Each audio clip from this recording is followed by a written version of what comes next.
चलिए बढ़ते हैं आगे। प्रदेश में समान पात्रता परीक्षा जारी है। 2 दिनों तक परीक्षा का आयोजन होना है। राजस्थान कर्मचारी चयन बोर्ड आयोजन कर रहा है 2 पालियों में सीनियर सेकेंडरी लेवल परीक्षा का आयोजन। पहली पाली सुबह 9 बजे शुरू हुई थी, देखिए 12 बजे तक ये पाली चलनी है, और दूसरी पाली दोपहर 2:30 बजे से शाम 5:30 बजे तक रहेगी। जिला कलेक्टर की निगरानी में कंट्रोल रूम बनाए गए हैं।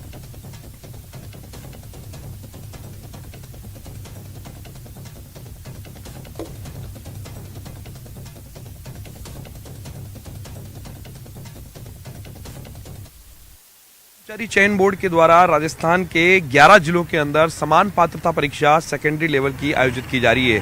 सीनियर सेकेंडरी लेवल की सीईटी परीक्षा का आयोजन जो है परीक्षा केंद्रों पर चल रहा है, और परीक्षा केंद्रों पर जो है करीब जो है 16 लाख अभ्यर्थियों ने अपना पंजीकरण कराया था, जिनके लिए 11 जिलों के अंदर सुरक्षित परीक्षा केंद्र जो है वो बनाए गए हैं। यहाँ पर उनके रोल नंबर चस्पा किए गए, सिटिंग प्लान उनका तैयार किया गया है, और बेहद गोपनीय और पारदर्शी तरीके से इस परीक्षा को कराने के लिए तमाम एजेंसीज जो हैं वो लगातार जुटी हुई हैं।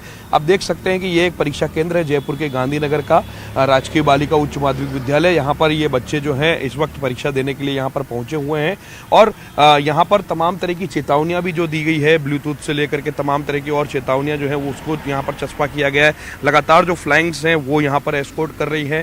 जो परीक्षा देने वाले जो लोग हैं उन्हें कड़ी सुरक्षा व्यवस्था के बाद में, जांच पड़ताल के बाद में ही परीक्षा केंद्रों पर प्रवेश दिया गया। फिलहाल राजस्थान के 11 जिलों के अंदर जो है करीब 16 लाख अभ्यर्थियों के लिए जो परीक्षा केंद्र बनाए गए थे, वहां पर परीक्षा का जो आयोजन है वो सुरक्षित तरीके से चल रहा है। अगले 2 दिनों तक, आज और कल 2 दिनों तक 2 पारियों के अंदर, एक सुबह 9 बजे की पारी और दूसरी पारी जो है दोपहर 2:30 बजे की जो पारी होगी, उस पारी के अंदर जो है 2 अलग अलग पारियों में ये परीक्षा जो है वो अलग अलग केंद्रों पर आयोजित की जा रही है, जहाँ पर समान पात्रता इस परीक्षा को देने के लिए बड़ी तादाद में जो अभ्यर्थी हैं दूर दराज के इलाकों से परीक्षा केंद्र पर पहुंचे हुए हैं। कैमरा पर्सन शेर सिंह के साथ लवली वधवा, न्यूज़ 18 जयपुर। बात कर लेते हैं प्रदेश की सियासी फिजा में एक और दंगल की। इस बार विकास 4 साल बनाम 5 साल पर दंगल हो रहा है। सीएम अशोक गहलोत के सलाहकार संयम लोढ़ा ने ट्वीट कर पूर्व मुख्यमंत्री वसुंधरा राजे को चुनौती दी कि वो बताएं क्यों दी, ये बताएंगे, लेकिन पहले संयम लोढ़ा का ट्वीट देखिए। आपने सिर्फ जाति क्षेत्र आधारित पोशाकें पहन कर राजस्थान की भोली जनता को भ्रमित करने का काम किया। आपका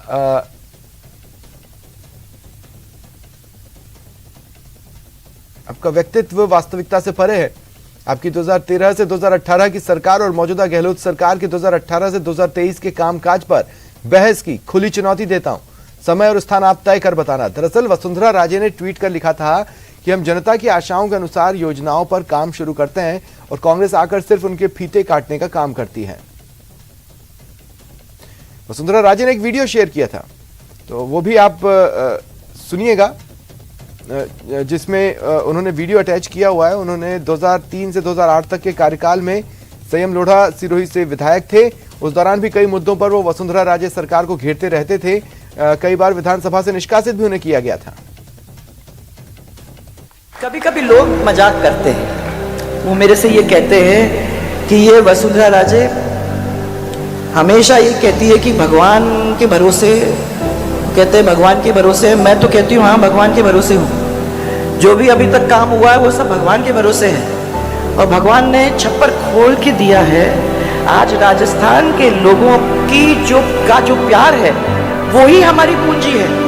इस पूंजी के लिए चाहे हमको कितना भी मेहनत करना पड़े, चाहे खून क्यों न देना पड़े, यही प्यार है भाइयों जिसके ऊपर हम लोग दौड़ते हैं, भागते हैं, जिस प्यार के लिए हम लोग मरते हैं। ये रोज सबको नहीं मिलता। जब गांव में जाती हूं। न्यूज़ 18 से एक्सक्लूसिव बातचीत में वित्त मंत्री निर्मला सीतारमण ने मार्केट में उछाल पर कहा कि सभी के लिए हमारे पास कुछ न कुछ था, इसलिए बजट को ऐसा रिस्पांस मिलने से मैं खुश हूं। बजट ने बाजार पर तत्काल प्रभाव डाला, कुछ कारणों से बाजार पीछे हुआ, लेकिन कुछ ही दिन में बजट का असर लौटेगा और बाजार को ऊपर ले जाएगा। You know, your budget was very well received by the markets. In fact, while you were speaking, the markets were really going up. But you know, the rout in the Adani stocks somewhat spoiled the party. You know, there is a general nervousness in the market. How does your government see this? I look at the budget for having covered all the sections of the society. We've tried, and it has been a detailing that which has consumed a lot of time in preparation of this budget. the details is what has brought the difference in touching so many different sectors and segments of our society. We've got something on offer for each one of them. So therefore, if it's being received very well, I'm very glad. But of course, that motivates me to be able to now take it upon myself to better implement it down to the last person who's aimed at.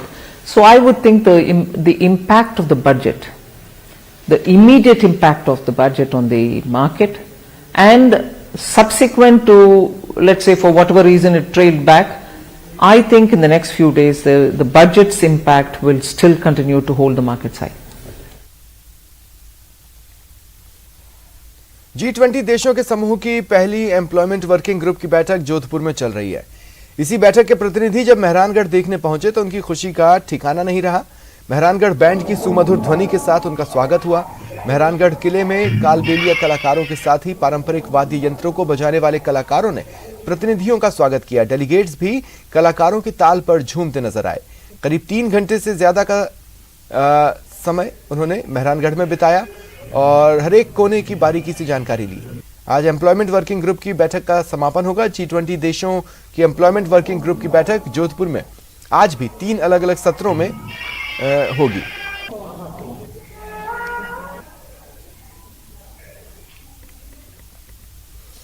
Vidhan Sabha speaker CP Joshi आज से 4 दिन के राजसमंद दौरे पर रहेंगे। वो नाथद्वारा में smart study international school में देशभक्ति की थीम पर होने वाले आह्वान 2023 कार्यक्रम में मुख्य अतिथि के रूप में शिरकत करेंगे।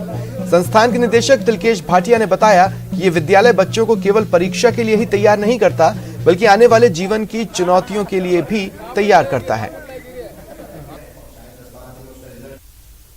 श्री कृष्ण ने युद्ध उस समय में नहीं किया था, शस्त्र नहीं उठाए थे।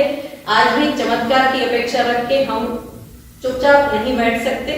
आज के समय में हमें विवेकशील बनकर, कर्मशील बनकर वसुधा की उस कार्य को पूरा करना पड़ेगा जो हमारे लिए स्वामी विवेकानंद शायद छोड़ दें। और जयपुर से बड़ी खबर है, तीसरे दिन भी बिल्डर्स समूह पर आईटी की रेड जारी है। आईटी के छापों में काली कमाई का खुलासा हो रहा है। 300 करोड़ से ज्यादा की काली कमाई के दस्तावेज जब्त किए गए। 15 से ज्यादा अघोषित लॉकर्स का भी खुलासा हुआ है। ब्लैक मनी निवेश के दस्तावेज भी जब्त हुए हैं। 3 से 4 दिन देखिए संकेत मिल रहे हैं, ये कार्रवाई छापे की, रेड की जारी रह सकती है। राजस्थान में ये आयकर कार्रवाई का सबसे लंबा कार्रवाई का रिकॉर्ड हो सकता है। मंगलम बिल्डर्स समूह से जुड़े ठिकानों पर आयकर के छापे पड़े। आयकर छापों में काली कमाई का खुलासा हो रहा है। 300 करोड़ से ज्यादा की काली कमाई के दस्तावेज मिले हैं। तीसरे दिन भी अधिकांश ठिकानों पर छापे की कार्रवाई जारी है। 15 से ज्यादा अघोषित लॉकर्स का भी अब तक खुलासा हो चुका है। वहीं ब्लैक मनी को भी जगह जगह निवेश किया गया, उससे जुड़े डॉक्यूमेंट्स भी टीम के हाथ लगे हैं। आज कार्रवाई का तीसरा दिन है और संकेत कुछ इस तरह के हैं कि 4-5 दिन और ये कार्रवाई चल सकती है और इस तरह ये कार्रवाई राजस्थान में आयकर की किसी भी कार्रवाई के लिहाज से एक रिकॉर्ड कायम कर सकती है। ज्यादा जानकारी के लिए बात करेंगे सहयोगी राकेश से। राकेश, क्या जानकारी है? बिल्कुल, देखिए स्वप्निल, जो आयकर विभाग की छापे की कार्रवाई में दस्तावेज मिले हैं, ये अब तक के सबसे महत्वपूर्ण दस्तावेज है। इसमें कई बड़े जो राजनेता हैं, अधिकारी हैं, उन्होंने ब्लैक मनी का जो है निवेश किया है और बहुत बड़ी संख्या में ऐसे पेपर मिले हैं। और अब तक जो पेपर जब्त किए गए हैं वो उनकी लगभग 300 करोड़ से ज्यादा के दस्तावेज अभी तक जब्त किए जा चुके हैं। चूंकि इनसे जुड़े लोग हैं, जिन लोगों के नाम पर ये संपत्तियां खरीदी गई हैं, वो भी सही नहीं है, तो उन लोगों के घरों पर भी आयकर विभाग की टीमें पहुंच रही हैं कि जिन लोगों की सैलरी 10 से 20 हजार रुपए है, वो 50 करोड़ 100 करोड़ रुपए की प्रॉपर्टी किस आधार पर खरीद रहे हैं। तो उन लोगों से लगातार पूछताछ की जा रही है, उनके घरों तलाशी ली जा रही है। तो जिस तरह का एक पूरा कारोबार इसमें सामने आया है, उसमें ब्लैक मनी के निवेश के बाद दूसरे लोगों के नाम पर जमीनें खरीदी गई हैं। जिन लोगों की क्षमताएं नहीं है, जिन लोगों ने अपने आयकर रिटर्न में अपनी इतनी आय शो नहीं की गई है, उनके नाम पर भी भारी भरकम जमीनें खरीदी गई हैं। तो आयकर विभाग की कार्रवाई ये कम से कम 4 से 5 दिन और चलेगी। वहीं पर इनके ठिकानों पर जो दस्तावेज हैं उनकी जांच की जा रही है, उन लोगों को पूछताछ के लिए बुलाया जा रहा है। ये सब लंबी कार्रवाई आयकर विभाग की होगी और बहुत बड़े पैमाने पर इसमें ब्लैक मनी का खुलासा होने की संभावना जताई जा रही है। चलिए, शुक्रिया राकेश।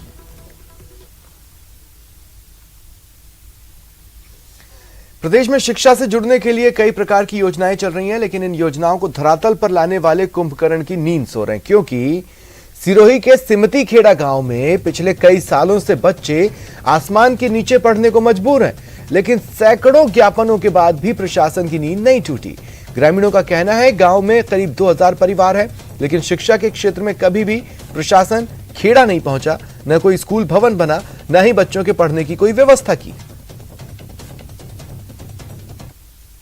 पे 14 सितंबर 2021 से जब विद्यालय खुला था तो उस समय यहाँ पे मतलब भवन नहीं था, तो मैंने यहाँ व्यक्तिगत संपर्क करके यहाँ जो बच्चे हैं ये आप देख रहे हो, ये सब अलग अलग ढाणी और अलग अलग क्षेत्र से आते हैं। तो भी मैंने इनको इकट्ठे करके यहाँ पे मैंने इन देवासियों को व्यक्तिगत संपर्क करके ये रेंट मतलब नहीं बोल सकते, लेकिन मैंने लिया है यहाँ पे कि भाई यहाँ पे मैं मतलब बिठा सकता हूँ, लेकिन जब तक विद्यालय भवन नहीं है तब तक तो बहुत समस्या आ रही है। बांसवाड़ा में राज तालाब थाना पुलिस को बड़ी सफलता मिली। पुलिस ने कार का कांच तोड़ बैग चुराने वाले 2 आरोपियों को गिरफ्तार किया। दोनों ने 18 जनवरी को एक कार का कांच तोड़कर बैग चुराया था, जिसमें कैमरे के लेंस और करीब 1 लाख रुपए कैश था। इसके बाद पीड़ित ने राज तालाब थाने में केस करवाया। पुलिस ने मामले की सघनता से जांच की, 2 आरोपियों को पकड़ने में सफलता हासिल की।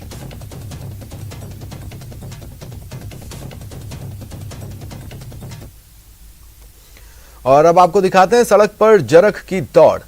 आगे आगे जरख और पीछे पीछे बाइक सवार। करीब आधे किलोमीटर तक सड़क पर यूं ही जरख भागता रहा। तस्वीरें NH21 की पीलवा गांव के पास की। दरअसल जरख को सड़क पर देख बाइक सवार पहले तो डरा, लेकिन जब जरख उल्टी दिशा में दौड़ने लगा तो बाइक सवार भी उसके पीछे हो गया और वीडियो बनाने लगा। अब ये वीडियो वायरल है। आज सुबह मैं अपने खेत से खाली करके आ रहा था, तब रास्ते में मुझे एक दरख्त मिला और दरख्त मेरे पीछे भागने लगा। जब मैंने दरख्त से बचने के लिए अपनी मोटरसाइकिल दरख्त के पीछे भगाई और 10 दिन पहले भी एक बकरी चराने वाले पर दरख्त ने हमला कर दिया था, इससे लोगों में भयव्याप्त है। मैं वन विभाग अधिकारियों से निवेदन करना चाहता हूँ कि इस दरख्त को पकड़ाएं, जिससे लोगों में भयव्याप्त कम हो। बात जैसलमेर की, जहां मरु महोत्सव के दौरान राजस्थानी रंग सजे हैं। इसमें ऊंट श्रृंगार प्रतियोगिता का खासा क्रेज दिख रहा है, खासकर विदेशी सैलानियों में गजब का क्रेज है। जैसलमेर के डिडांसर मैदान में सहयोगी सावलदान रत्नू ने प्रतिभागियों से बातचीत की। स्वर्ण नगरी जैसलमेर में मरु महोत्सव 2023 की धूम देखने को मिल रही है। हम इस वक्त खड़े हैं जैसलमेर के डिडांसर मैदान में और यहाँ ऊंट श्रृंगार प्रतियोगिता आयोजन हो रहा है। मैं कैमरामैन से आग्रह करूंगा, आप देखिए ऊंट श्रृंगार प्रतियोगिता आयोजन हो रहा है, उसको लेकर तैयारियां पूर्ण कर दी गई हैं। देशी विदेशी पर्यटक अपने कैमरों में जो ऊंट श्रृंगार थे, रेगिस्तान के जहाज को श्रृंगार किए हुए के कैमरे के में अपनी तस्वीरें कैद कर रहे हैं और लगातार उत्साह देखा जा रहा है। ऊंट श्रृंगार प्रतियोगिता में 7 लोग यहाँ के और BSF के जवान भी इसमें शामिल है और युवाओं में जबरदस्त क्रेज देखने को मिल रहा है। देखिए उत्साहित भीड़ है, देशी विदेशी पर्यटक यहाँ पहुंचे हैं और जो प्रतिभागी वो भाग ले रहे। और देखिए मरु महोत्सव में हर वक्त हर समय रेगिस्तान के जो जहाज है उनको लेकर विशेष उत्साह देखा जा रहा, वो विशेष होता है। वो हमारे साथ कई लोग भी ऊंट पालक मौजूद। फिलहाल इतना ही, नमस्कार।